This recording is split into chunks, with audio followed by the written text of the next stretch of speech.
مرحبا، بدكم تعرفوا شو الصفات الأساسية لرواد الأعمال أو الانتربرونورز؟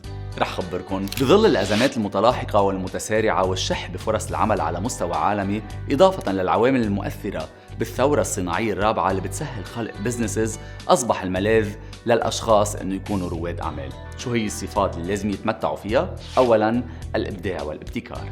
تبدأ ريادة الأعمال بفكرة، وحتى تكون ريادي ناجح عليك أن تبحث دوماً عن أفكار جديدة. ريتشارد برانسون بيقول: لم أدخل عالم الأعمال من أجل المال، ولكن دخلت لإيماني بأني قادر على القيام بالأمور بطريقة أفضل من الطرق السائدة آنذاك. الشغف. هيجل بيقول إنه لا شيء عظيم يحدث دون شغف، وهالصفة هي بغاية الأهمية لرواد الأعمال.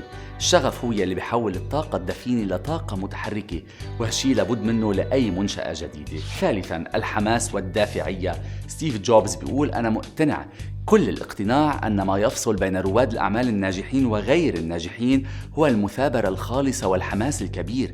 هالشي ممكن يتطلب ساعات طويلة من العمل على حساب الحياة الشخصية. رابعاً التفاؤل والإيجابية. رواد الأعمال بينظروا دوماً للجانب المشرق وبيعتبروا حالمين، ولكن بشوي من الواقعية، وبيسعوا لجعل العالم مكان أفضل للعيش. رائد العمل بيشوف المشاكل كفرص والحاجات كأفكار لمنتجات جديدة. أما خامساً فالتركيز على المستقبل والرؤيوية.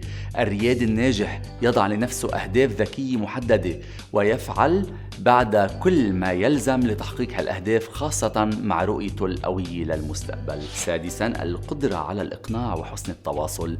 ببداية المسيرة الريادية يحتاج كل رائد عمل إلى إقناع الآخرين بأفكاره وامتلاك القدرة التواصلية للتمكن من جذب الاستثمارات من خلال عرض الفكرة بما يسمى البيتش ديك.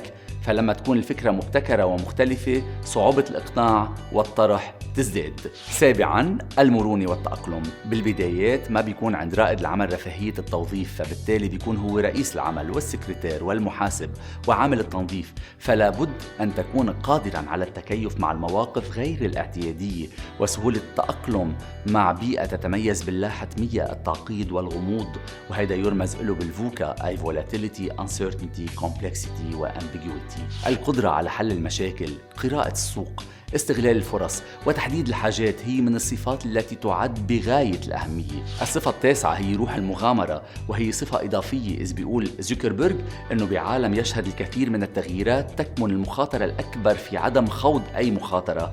هالشي لازم يصير بطريقة مدروسة، وهون بيكون دور دراسات الجدوى وخطة العمل. عاشراً الإصرار والحزم، إذ ما بيستسلم رائد العمل عند أول تعثرات أو تهديدات أو اتهام بالفشل، وإلا والت ديزني وكاتبة هاري بوتر ما كانوا عملوا إنجازاتهم، خاصة بعد ما اتهموا مرارا وتكرارا أنهم غير مبدعين أو مبتكرين.